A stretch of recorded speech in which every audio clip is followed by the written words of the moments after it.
Bonjour et bienvenue dans Entreprendre avec équilibre, le podcast qui t'aide à créer ta vie d'entrepreneur en pensant à ton bien-être. Pris dans nos projets pro et le rythme palpitant de la vie d'entrepreneur, parfois on s'oublie. Alors comment trouver un équilibre entre le pro et le perso ? Comment soigner sa santé physique et mentale en gérant son business ? Comment entreprendre et profiter pleinement de sa vie ? Si tu te poses ces questions, ce podcast est fait pour toi. Chaque mois, découvre des épisodes pour t'aider à mener une vie harmonieuse et épanouissante. Une vie qui te permet de concilier à la fois le pro et le perso. Une vie qui te permet de trouver ton propre équilibre. Bonjour et bienvenue dans cet épisode sur comment alléger sa charge mentale avec Agnès Forster. Avec Agnès, on s'est connus en coaching de groupe et on fait d'ailleurs toujours partie d'une team de folie pivotée par Romain Drouet, que tu connais déjà si tu as écouté l'épisode 4 sur les valeurs. Et donc, on échange régulièrement, on se soutient dans notre business. Agnès a bossé pendant plus de 15 ans en tant que manager et elle est maintenant coach en productivité, organisation et gestion du stress, où elle met son expérience à disposition de ses clients. Bonjour et bienvenue sur le podcast, Agnès. Bonjour Nélia, bonjour tout le monde. Alors, avant de commencer et de te laisser te présenter, j'ai un petit rituel avec mes invités pour permettre aux auditeurs et auditrices d'en apprendre un peu plus sur l'invité du jour en faisant un petit jeu où tu nous donnes 2 vérités et un mensonge sur toi et on doit découvrir le mensonge. Donc, est-ce que tu peux nous dire 3 choses sur toi, dont une qui est un mensonge, et on aura jusqu'à la fin de l'épisode pour découvrir le vrai du faux, puisqu'à la fin de l'épisode, on dévoilera où se trouve le mensonge. Avec plaisir. Alors, première affirmation, à 24 ans, j'ai mis mes sacs dans la voiture et je suis partie toute seule en Angleterre. Ok. Deuxième affirmation, j'ai sauvé un copain de la noyade pendant un entraînement d'apnée. Ah oui, donc ce qui sous-entend que tu ferais de l'apnée. Absolument. Troisième affirmation, j'ai subi 10 opérations chirurgicales. Ah ouais. Donc j'adore. C'est un jeu toujours où je trouve ça trop marrant de faire ça avec les invités. Ça permet de prendre plus sur toi. Donc j'ai hâte de découvrir à la fin de l'épisode où se trouve le mensonge. Et j'essaierai bien sûr de deviner moi-même. Mais intéressant. Puis aussi, j'aime bien ta manière de présenter, tu vois, le première affirmation, deuxième affirmation, troisième affirmation. On sent déjà que tu es quelqu'un d'organisé, quoi. C'est ça. Ça transpire au travers de ma prise de parole. Et c'est une parfaite transition, du coup, pour te présenter. Est-ce que tu peux, pour celles et ceux qui ne te connaissent pas, en 5 phrases à peu près, te présenter et nous en dire plus sur toi? Oui, bien sûr, avec plaisir. Donc moi, je suis Agnès Forster. Je suis coach professionnel certifiée et praticienne PNL. Et comme tu l'as annoncé, auparavant, j'ai fait une quinzaine d'années dans la fonction publique territoriale où j'étais manager et co-dirigeante dans des équipements sportifs. J'ai plus de 25 années de carrière dans différents métiers. J'ai beaucoup appris sur le terrain. Je suis maman de 3 enfants, divorcée. Ces enfants sont des grands enfants aujourd'hui, mais Ils ne l'ont pas toujours été. ils ne l'ont pas toujours été. Ce sont des enfants qui étaient assez proches. J'avais un mari qui était beaucoup en déplacement. Donc, cette notion d'organisation, de gestion du temps et de charge mentale, j'y ai touché très personnellement. Tout s'explique. Tout à fait. Donc effectivement, tu as un parcours où finalement, tu as eu à gérer de la charge mentale, la tienne en tant que maman, en tant que manager, et aussi celle de tes enfants, de tes équipes, j'imagine. Exactement. Et c'est marrant que tu fasses le parallèle parce que à certains moments, les équipes, c'est presque des enfants aussi, hein, justement. Exactement, ouais. Et justement, qu'est-ce que la charge mentale, si on prend depuis le début ce sujet-là et qu'on commence à le décortiquer? Alors, l'idée de la charge mentale est arrivée en France dans les années 80 et c'était la charge mentale des femmes, des ménagères, en fait, la charge mentale ménagère, carrément. Et effectivement, on a commencé à en parler lorsque de plus en plus de femmes ont cumulé une nouvelle vie professionnelle et leur vie personnelle.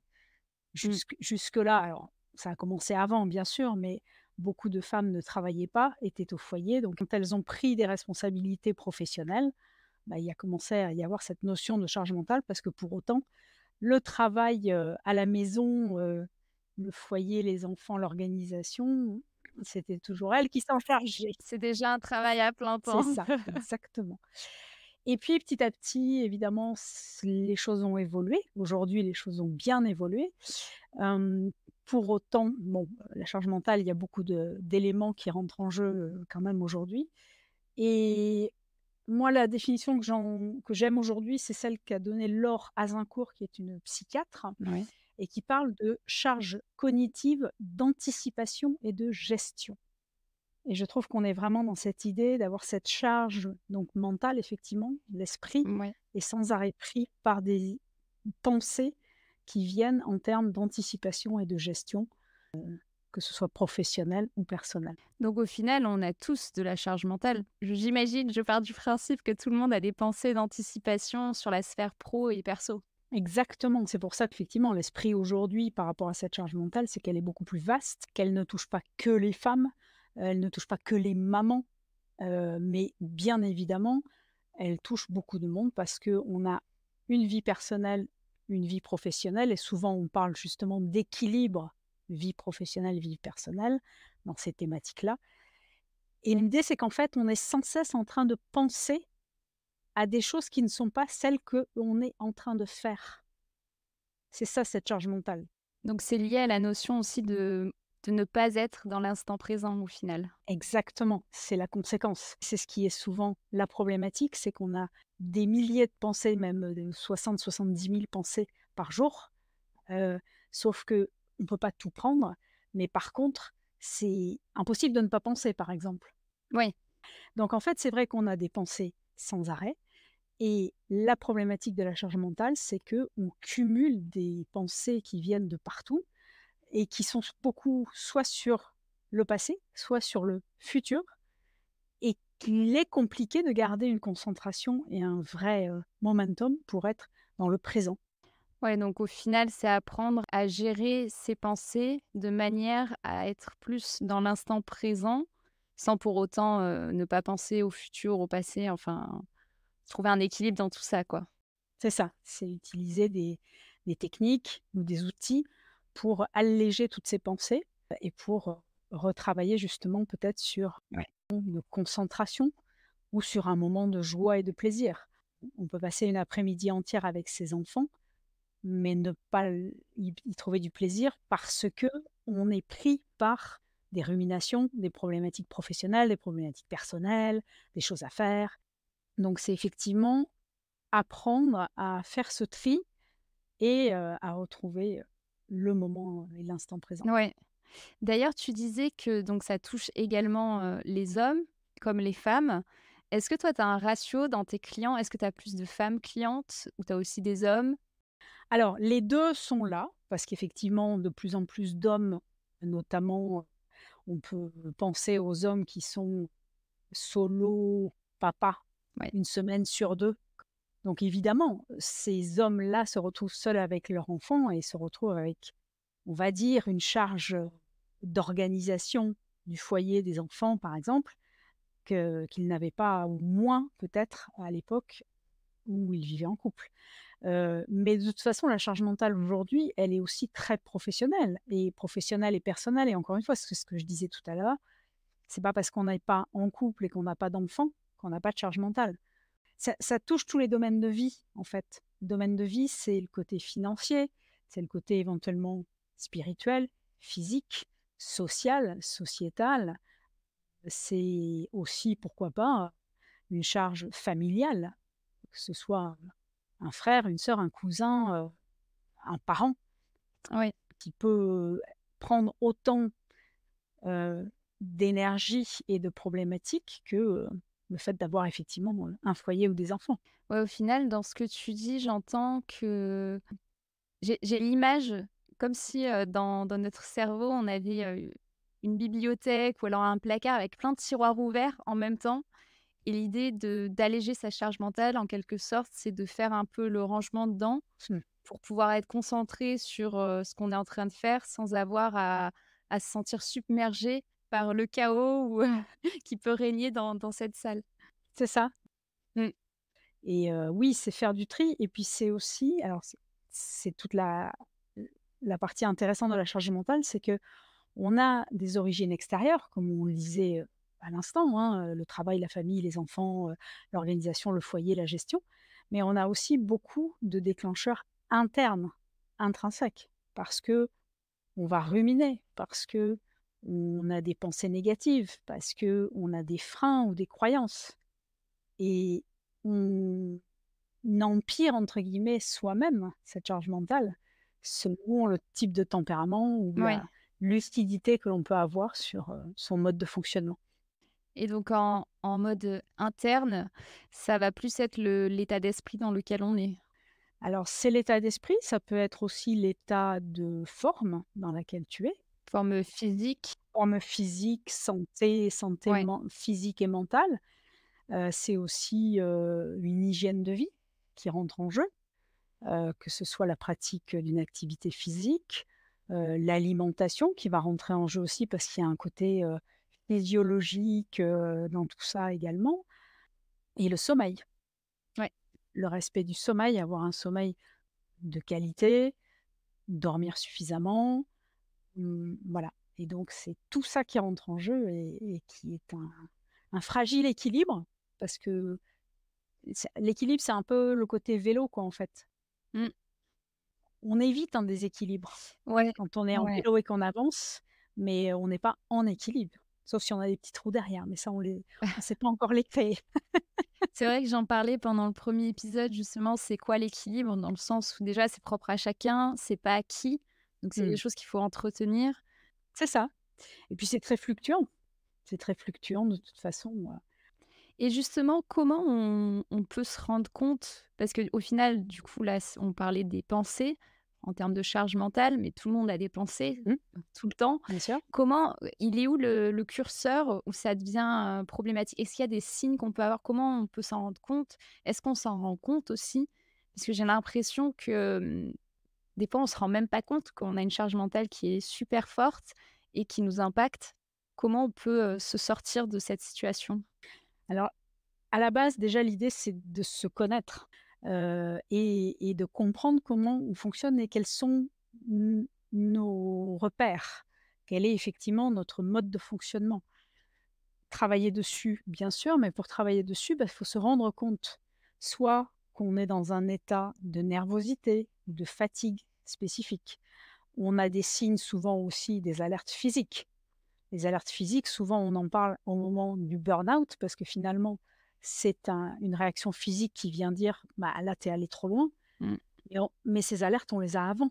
Des signaux, oui. On les écoute pas, on se dit que ça va passer, voilà. Les problématiques d'insomnie, ce sont des alertes souvent, parce que ça veut dire qu'on a effectivement quelque chose qui fait que on n'arrive pas à laisser son cerveau se reposer et il y a effectivement quelque chose qui fait que, bah, on va se réveiller ou avoir du mal à s'endormir ou, ruminer justement pendant la nuit et cetera. Donc il y a beaucoup, beaucoup de signaux comme ça. On peut se rendre compte aussi que à un certain moment, on a du mal à se concentrer.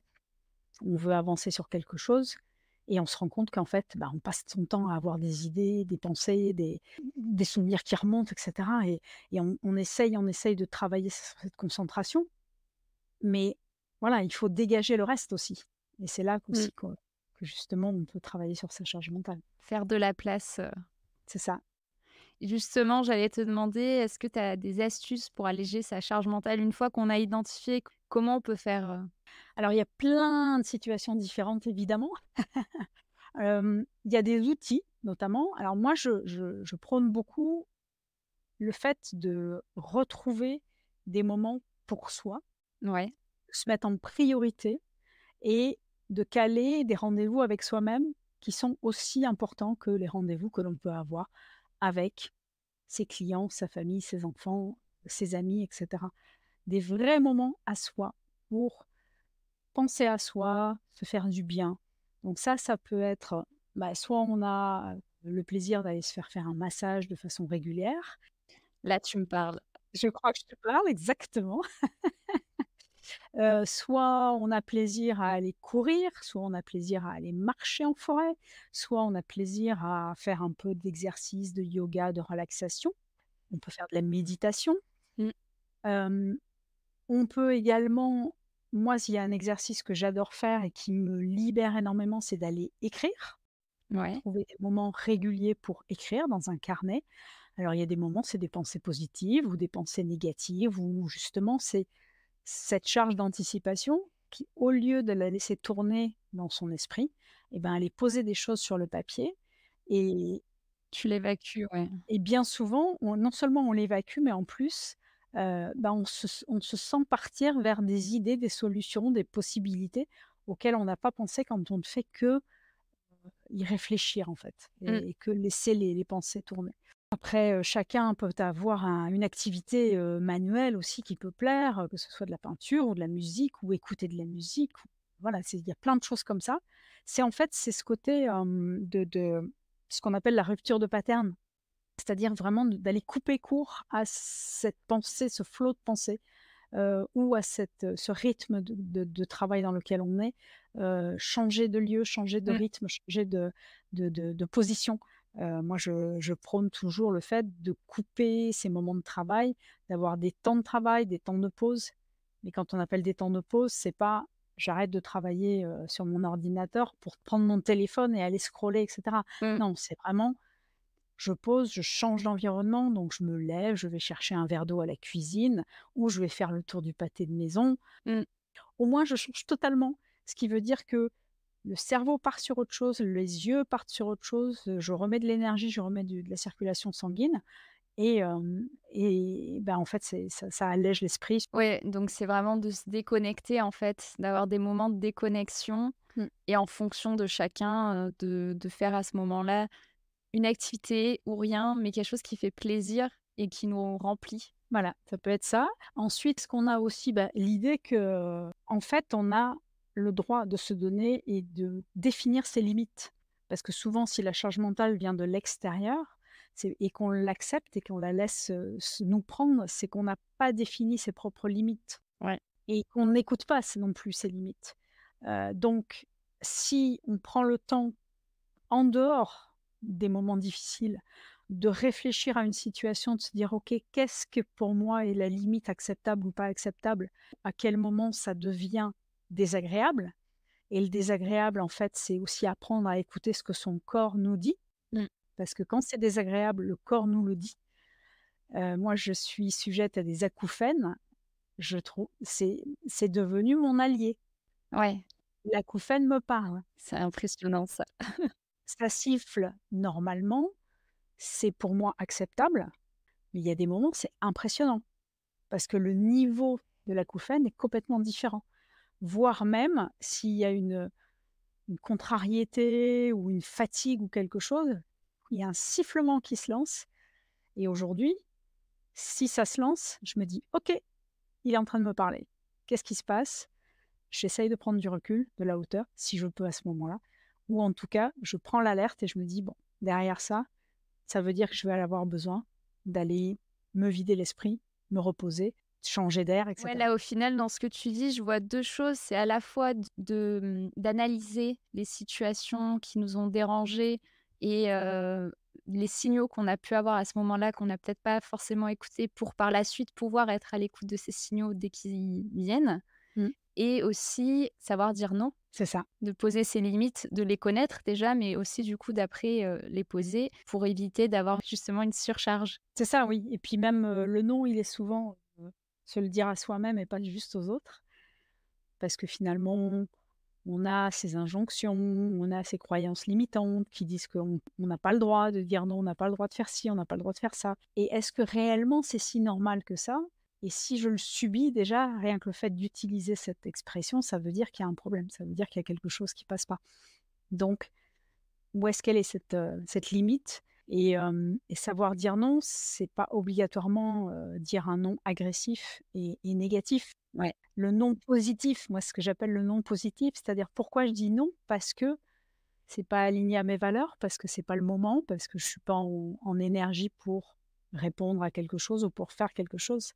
Quand on veut s'organiser, gérer son agenda correctement. On essaye d'anticiper les choses la veille pour le lendemain ou le matin pour la journée, et cetera. Il se peut qu'à un moment, eh bien, on ait besoin de s'autoriser à dire non parce que, bah, on n'est plus dans l'énergie dans laquelle on pensait être au moment où on a anticipé, l'organisation de sa journée. Ce que je devais faire, à 14 heures, si je suis dans une perte d'énergie ou un moment où je suis perturbée, bah, c'est pas la bonne idée. Mmh. Donc pourquoi se forcer et forcer le jeu de le faire parce que j'avais prévu? C'est là qu'il faut jouer un peu entre, organisation, discipline et souplesse. Mmh. Oui, avoir beaucoup de bienveillance envers soi-même et en ne culpabilisant pas de dire non, mais en prenant conscience que dire non, c'est aussi, se dire oui. En fait, souvent, on voit cette phrase parce que c'est être plus à l'écoute de soi et si on se force alors qu'on n'a pas l'énergie, le résultat sera peut-être pas le même non plus. On sera peut-être moins satisfait, donc il vaut mieux attendre un peu, décaler, le faire plus tard, mais dans des bonnes conditions, plutôt que de se forcer absolument parce que, on s'était dit que c'était tel jour à telle heure. C'est ça. Et combien de managers, par exemple, ne ferment jamais leurs portes Ouais. et ne s'autorisent même pas à la fermer cette porte? Et ça, c'est assez incroyable parce que finalement, ce sont ceux-là qui, bah, vont rester jusqu'à tard le soir en se disant: «Bah, au moins à partir de 19 heures, tout le monde est parti, donc je peux me mettre à travailler sur quelque chose en étant, concentré, tranquille et gérer mes dossiers dans le calme». Ouais, puisque tu dis finalement ça se duplique aussi à l'entrepreneur qui, n'est pas obligé de répondre tout de suite à ses clients au téléphone à chaque fois qu'ils appellent ou je sais que moi c'était beaucoup mon cas au début, en mode, dès que je reçois un email, il faut que j'y réponde rapidement, dès que je reçois un appel, il faut que je réponde et là petit à petit, j'ai appris à, bah, prendre plus le temps et au final, je suis plus productive quand j'ai ces moments où je coupe et je me dis: «Je regarde pas les emails, je coupe le portable». Parce qu'au moins j'avance sans être, coupée et après devoir replonger dedans, ce qui au final est contre-productif. Tout à fait, absolument oui, c'est ça.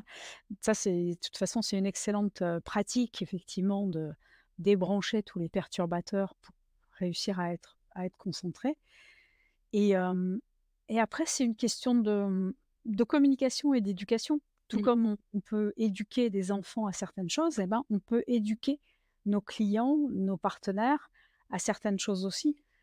Donc c'est éduquer aussi les autres personnes à ta priorité n'est peut-être pas une réelle urgence et n'est pas ma priorité non plus et n'est pas une urgence pour moi. Donc, travailler sur ce degré d'urgence et de priorité, entre les différentes personnes pour, poser les choses et que ça se passe beaucoup mieux. Ouais. Ouais, ça me fait penser aussi, là tu parles du degré d'urgence et juste avant on parlait du non. Donc il y a le fait de savoir, dire non pour soi, mais aussi la manière de dire non. Quand j'étais salariée, je m'étais beaucoup intéressée à cette notion parce que j'arrivais pas à dire non, je prenais toujours plus de dossiers et au final, j'avais trouvé des petites techniques que j'avais trouvées intéressantes. C'était d'encadrer, dire par exemple, «Oui, je peux le faire avec tel délai» et du coup de plus espacer et pas que ce soit pas un «oui, je le fais et tout de suite», mais plus un «OK, par contre voilà, ça je peux te le faire d'ici, 2 semaines, ça peut être prêt», quoi. Et du coup de aussi, nuancer son «oui» peut-être, commencer par ça aussi si on a du mal à dire non de manière frontale, dans certaines situations, par exemple avec des clients et du coup d'encadrer son «oui» de manière à, anticiper sa charge mentale aussi, des semaines à venir. Absolument et on a souvent tendance à se sentir obligé de répondre tout de suite, oui ou non. Mais avant de répondre, on a certainement, si on prend un petit peu le temps, hem, une petite dizaine de questions Oui. pour justement avoir plus d'informations sur le cadre, sur l'attente, Mmh. sur les conditions et cetera. Ouais et tu as des questions, comme ça un peu type ou ça dépend vraiment de la situation, hein? Bah, j'ai une anecdote d'un entrepreneur qui me Ouais. racontait, il y a pas très longtemps qu'effectivement, il n'a pas su poser de limites, il n'a pas réalisé qu'il ne posait pas de limites. Il s'est retrouvé face à un client qui évidemment était un projet très intéressant financièrement, mais un client extrêmement exigeant et en fait, il en est arrivé à refaire 23 fois un devis pour ce client. Ça annonce la couleur. Ça annonce la couleur. Pour autant, il n'a jamais répondu non et à chaque fois, il a revu et refait son devis. Sauf que à la 23e fois, quand il l'a eu au téléphone, il n'a pas pu s'empêcher de lui dire: «Mais vous savez, à force de baisser les tarifs, c'est évident que je ne vais pas vous donner mes meilleurs ouvriers pour votre chantier» Ah, et il a perdu le dossier à cause de ça. Alors tu imagines la frustration, il avait les larmes aux yeux en m'en parlant, et la boule dans la gorge parce qu'il s'en voulait de ne pas avoir su mettre des limites. mmh, Il s'en voulait d'avoir, dit ça alors évidemment, il aurait jamais dû le dire, mais voilà, il a pas pu faire autrement. Hem et c'est vrai qu'il a pris une leçon énorme de se dire: «Voilà, c'est juste pas possible» et c'est là que c'est extrêmement intéressant effectivement et important de se rendre compte, comme tu le dis, si un client vous demande 23 fois, des changements, est-ce que vraiment vous avez envie de travailler avec lui? Voilà. Ça, c'est un cas particulier. Après des questions, ça dépend vraiment des circonstances et des sujets sur lesquels on est, quoi. Plus on va clarifier, le cadre et l'objectif de la personne et plus on va pouvoir effectivement, peut-être border un peu comment on va pouvoir aborder la demande et se donner, la possibilité de répondre oui ou non, mais même en fonction de son environnement personnel. ouais. Oui, parce que tu parlais aussi de que tu es maman. C'est vrai que ceux qui ont des enfants, de savoir que quand les enfants sont en vacances, beh, on a peut-être, déjà une petite, partie de la charge mentale, à la maison qui est prise. Bien On sûr. peut arriver à jongler avec ça. Après, c'est ça, c'est toute cette organisation où effectivement, en fonction de son environnement, personnel, professionnel, du moment, du lieu où on est et cetera. C'est prendre tout ça en compte sur, les options pour aller chercher effectivement, les bonnes raisons de dire oui ou de dire non ou de comment on peut, éventuellement prendre cette demande, quoi. Ouais. Est-ce que toi, tu des anecdotes de clients, de choses qu'ils faisaient et que tu recommandes pas du tout et de choses qu'ils ont mis en place pour, justement alléger leur charge mentale et qui a fonctionné, pour eux? Est-ce que tu aurais une ou 2 anecdotes à nous partager? Alors oui, moi je pense à une cliente que j'ai eue, qui était, dans un service comptable. Donc toutes les fins de mois, il y avait énormément de dossiers à terminer, à finaliser et cetera et notamment, elle devait faire le tour de l'ensemble des commerciaux de la société dans laquelle elle travaillait pour récupérer les notes de frais, de déplacement et cetera et cetera et l'habitude un peu, entreprise familiale était gardée, que ce soit elle qui prenne son téléphone pour les appeler individuellement, pour leur rappeler à partir du 25 du mois qu'il fallait absolument que chacun lui fasse passer toutes les notes de frais et cetera et cetera et bien entendu dans l'ensemble de ses collaborateurs, bah, il y en avait avec qui elle ne s'entendait pas, qui, s'énervaient systématiquement, qui ne répondaient pas à ses demandes et c'était une charge mentale énorme pour elle. Chaque fin de mois qui approchait, elle sentait la pression monter Mmh. et on a travaillé là-dessus et je l'ai donc accompagnée pour essayer justement de prendre de la hauteur, de voir les choses différemment, de réfléchir, à d'autres modèles de fonctionnement et cetera et bah, je lui ai proposé de mettre en place une organisation différente pour que justement elle n'ait plus cette charge et cette angoisse d'être obligée de prendre son téléphone à chaque fois et de perdre un temps fou et une énergie folle là-dedans. Et ce qui fait que a été mis en place un système différent où tous les mois, il y a des mails qui partent Mmh. à tous les collaborateurs pour dire: «Attention, il reste 5 jours pour ceci» et donc elle n'a plus eu besoin d'aller chercher, elle-même. Ouais. Bah, ça l'a pu l'aider énormément par rapport à ça. Voilà. Ouais, génial. En fait, ça rajoute une astuce aussi de d'automatiser ce qu'on peut. Enfin, dès qu'on a une charge mentale qui est élevée liée à une problématique, d'en prendre conscience, l'identifier et après de se poser la question: «Est-ce qu'il n'y a pas des solutions qui existent, des alternatives pour, que je n'ai plus à m'occuper de cette partie-là ou que je délègue?» ou que j'automatise si c'est possible, de voir en fait, les alternatives possibles à la situation donnée. Oui et puis prendre le temps et s'autoriser à aller chercher des ressources, même très loin de là où on est et du contexte dans lequel on rencontre la problématique. On peut trouver de l'inspiration dans un film, dans un roman, qui est à 1000 lieues de ce qu'on fait nous, Ouais, mais qui peut enclencher un espèce de rapprochement d'idées, de se dire: «Ah bah oui, peut-être que je pourrais m'inspirer de ça pour créer quelque chose de différent». ouais. Mais est-ce que au final, c'est pas une charge mentale d'essayer de trouver des solutions aussi? Ça peut l'être, mais finalement, oui, bien sûr, ça va être une charge mentale, mais qui subit la situation au quotidien? C'est soi. Mmh. Donc soit je subis, soit j'essaie de trouver peut-être justement des ouvertures, des solutions, des possibilités. Ouais. En fait, il y a un autre élément là aussi dans ce qu'on est en train de dire, c'est que quand il y a de la charge mentale, ça peut prendre un peu de temps de trouver des solutions. Donc tu peux continuer à avoir encore une charge mentale, le temps de mettre en place ces solutions, de les trouver. Mais au moins tu sais qu'après tu vas pouvoir, mieux vivre ton quotidien avec moins de stress et à une organisation qui est plus optimale, pour toi. Oui, bien sûr. De toute façon, il n'y a pas de claquement de doigts qui fonctionne. Bien souvent, voilà, les choses vont prendre du temps, il faut laisser mûrir les idées, il faut peut-être, justement, Ouais. partager, communiquer, chercher des solutions, Mmh. écouter des retours qu'on peut avoir, faire une espèce de brainstorming avec d'autres personnes. Ah oui, je veux bien souligner ça parce que, quand on est entrepreneur aussi, il y a beaucoup de moments où on se sent seul et tout repose sur nos épaules et surtout quand on entreprend seul, de pas pouvoir en parler avec d'autres personnes forcément.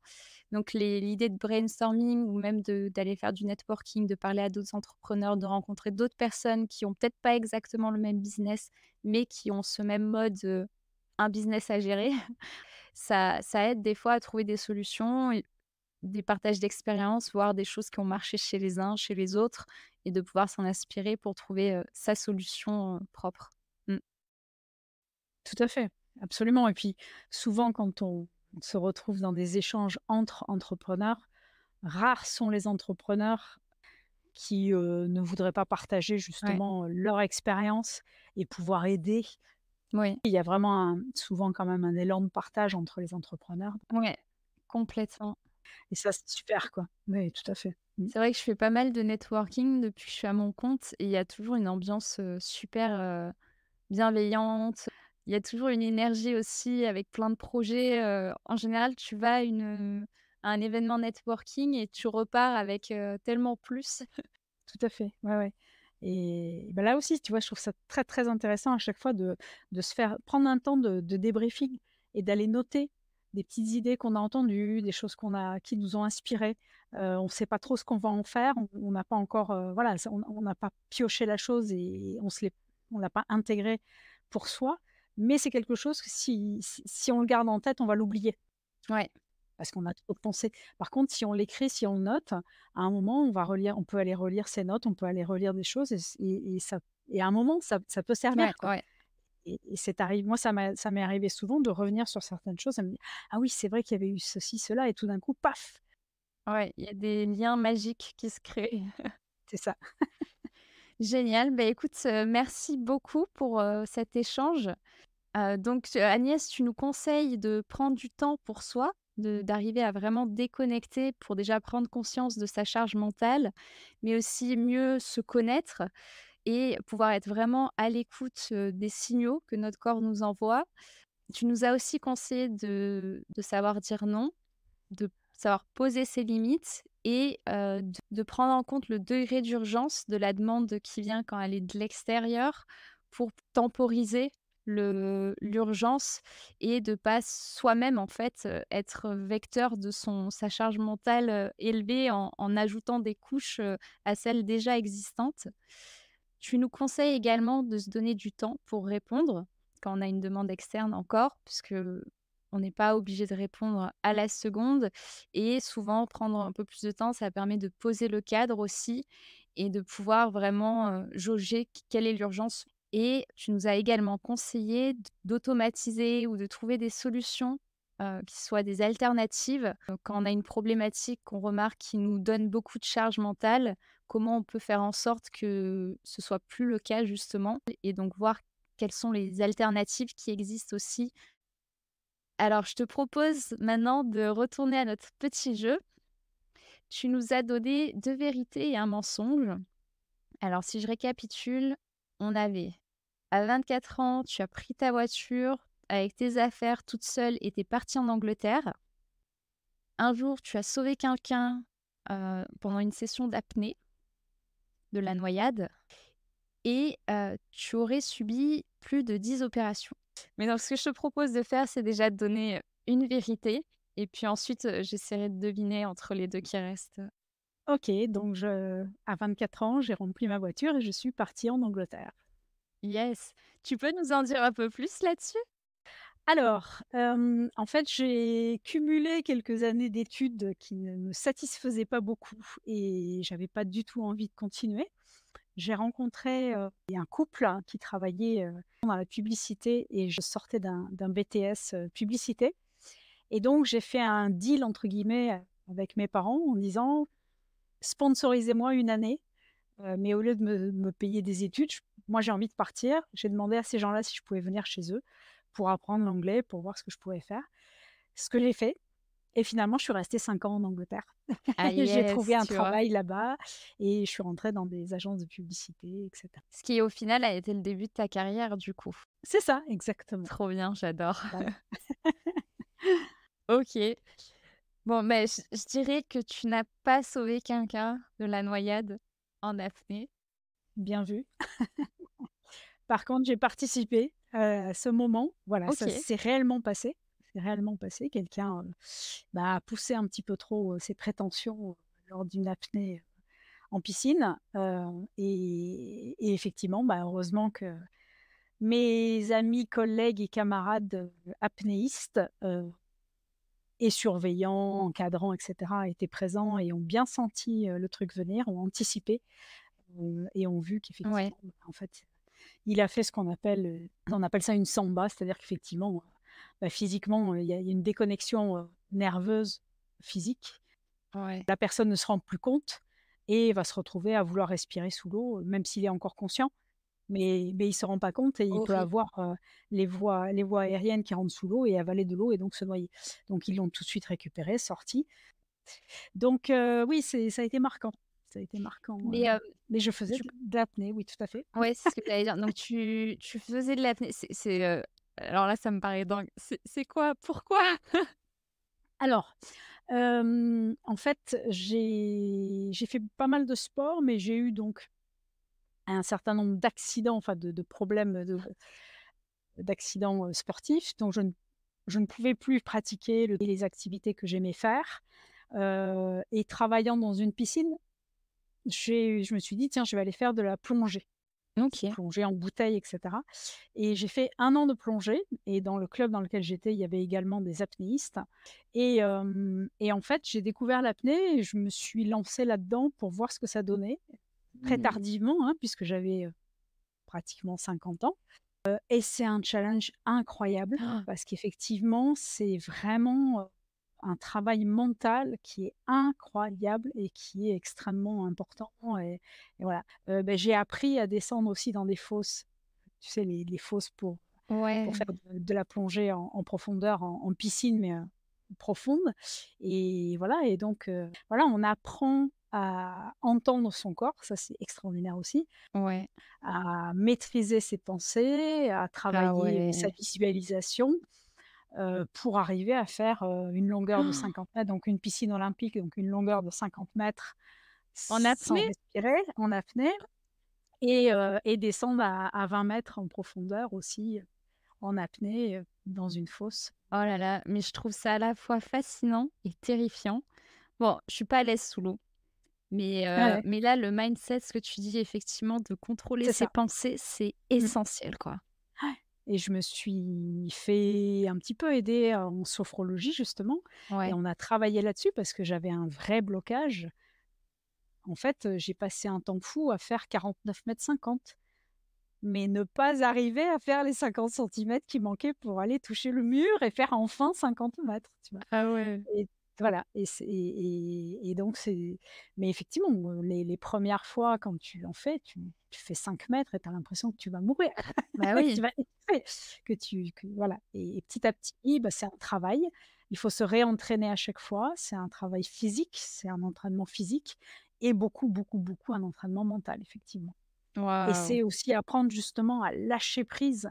Nombre de fois où j'arrivais, puisque les entraînements sont plutôt le soir, où j'arrivais le soir en ayant travaillé, en étant, à fond ou en ayant eu un coup de fil qui m'avait énervé, l'irritabilité justement Ouais, et cetera et où je me suis gâché des séances entières parce que je n'arrivais pas à vider mon esprit. Je ouais. n'arrivais pas à vider ma tête de ces choses-là et donc j'ai appris énormément aussi avec la respiration aussi justement, à vider mon esprit et à revenir à l'instant présent de cet entraînement, ce côté un peu challenge, mais écouter son corps, mais ne pas se pousser trop fort, mais aussi sortir de sa zone de confort parce que sinon, bah, on n'évolue pas et on ne progresse pas et ça c'est vraiment un sport qui est extraordinaire. Ouais. Mais en tout cas, ça attise ma curiosité là. Je pense que ce sera peut-être un des challenges à venir dans les prochaines années. Déjà, j'avais Ouais. fait le baptême de plongée et le pas de mais Mmh. et c'était déjà un gros challenge D'accord. parce que rien que mettre la tête sous l'eau, je vais jamais là où j'ai pas pied, je mets pas la tête sous l'eau, quoi. Mais c'est ouf, trop bien. Mmh. Ouais. Et donc ce qui veut dire que tu as eu plus de 10 opérations, Tout à fait. Bah, j'ai eu un peu de casse, ah heu, ouais. j'ai eu 3 césariennes, 3 enfants, 3 Oh! césariennes, donc déjà ça calcule, ça augmente le taux de chirurgie. Voilà et puis, j'ai eu beaucoup de problèmes avec mes pieds, donc «malheureusement» entre guillemets, 2 pieds, 4 opérations, quoi. Ah ouais. Donc au final, tu as aussi appris un peu, à la dure d'être à l'écoute de ton corps? Mmh. Absolument, ouais, ouais et puis, c'est vrai que ça a demandé beaucoup de résistance parce que se faire opérer des 2 pieds et anticiper de passer 3 mois à quasiment pas pouvoir marcher, à tourner en rond et à faire autre chose qu'écouter sa douleur, ça aussi, ça a été, quelque chose d'assez très Ouais. instructif. Ouais, Justement, tu donc as trouvé des techniques à ce moment-là pour, alléger ta charge alors mentale? tout à fait. Bah, écoute, la PNL, j'ai appris la PNL et la PNL est une pratique qui est extraordinaire pour ça. Ouais. Alors PNL, pour ceux qui connaissent pas, est-ce que tu peux, rapidement en une phrase juste expliquer? Alors ça s'appelle la programmation neurolinguistique. C'est une traduction, de l'appellation américaine. C'est pas un mot très joli. Ça fait un peu peur le côté programmation, Mmh. mais on n'est pas là pour programmer son cerveau, mais plutôt son cerveau est programmé à réagir. Ouais. On a différents cerveaux, et le cerveau, reptilien, par exemple, va, te faire sursauter si quelqu'un claque des mains derrière toi et en fait, c'est un phénomène instinctif de protection et la pratique de la PNL, ça permet notamment c'est un peu un intermédiaire, avec l'hypnose, ça part des mêmes bases et donc on va aller travailler sur nos 5 sens, écouter justement son corps et laisser partir son imagination à la fois sur la visualisation, le son, les odeurs, le goût et cetera et on va y mettre tout ça dans des situations agréables, dans des situations désagréables et on va aller, perturber un peu le cerveau pour mélanger tout ça et diminuer le côté désagréable de certaines situations pour non peut-être pas les rendre agréables, mais en tout cas en diminuer la réaction que l'on a et ça peut travailler sur, et ben, la résistance à la douleur, la sensation de douleur, sur, la visualisation, pour, guérir, faire accélérer le phénomène de régénérescence et cetera. Ouais. Ouais. Et puis en plus, j'en ai profité pour me dire: «Ben, j'ai récupéré, des dizaines de BD à la bibliothèque à l'avance, des bouquins, et je me suis inscrite à des formations en me disant: «Bah, c'est le moment ou jamais», même si, OK, il faut gérer la douleur, la souffrance et que ça va Mmh. mieux, bah, on peut aussi occuper son esprit et apprendre et j'ai eu un goût vraiment prononcer là à l'apprentissage, à aller découvrir des nouvelles choses, et cetera. Génial. En faire un moment, profitable en fait, Ouais, finalement. c'est ce que j'allais dire. Mettre du positif dans cette période, qui aurait pu être une parenthèse, désagréable, mais voilà, la transformer en quelque chose d'intéressant. Génial, j'adore. Alors j'ai une dernière question pour toi, c'est, quel est le meilleur moyen pour te contacter? LinkedIn, Yes, ça ouais, marche. ouais, LinkedIn, Insta, donc Agnès, alors c'est ANYES point Ouais, je coach. je mettrai les liens de dans la description du coup, de pour le LinkedIn et l'Insta. Et si tu veux la petite anecdote là-dessus, c'est qu'en fait, ce nom m'a été inspiré par justement les gens chez qui je suis allée vivre en Angleterre. Oh! Parce qu'en Angleterre, on dit Agnès et pas Agnès. Or, je trouve ça horrible comme prononciation. Et le gneu, ils ne connaissent pas le gneu, en fait. Ouais. Donc un jour, papa, enfin, la personne chez qui j'étais a dit: «Ah mais oui, je sais, je vais dire Anne et yes». Ah yes! Voilà et 20 ans après, ça m'est revenu quand j'ai créé ma société que, je me suis dit: «Tiens, ce serait sympa que je réutilise cette idée-là» et donc c'est comme ça que je l'écris avec le yes qui me plaît, le côté positif et dynamique, yes. Trop bien. Tu vois, justement, je me posais la question. Au début, je m'étais même demandé est-ce que c'est inscrit comme ça dans sur ta carte, d'identité et que c'est comme ça que tes parents t'ont appelé, initialement? Mais, cool, j'aime bien. Petite anecdote. C'est trop voilà. Bah, écoute, merci encore pour, tout ce partage et toutes les astuces que tu nous as données. Ça y est, maintenant, on a, dans notre boîte à outils le petit tiroir alléger sa charge mentale. Donc, merci beaucoup. Bah, merci 1000 fois Nénia de ta confiance et puis j'espère qu'effectivement tous ces partages vont inspirer, tes auditeurs.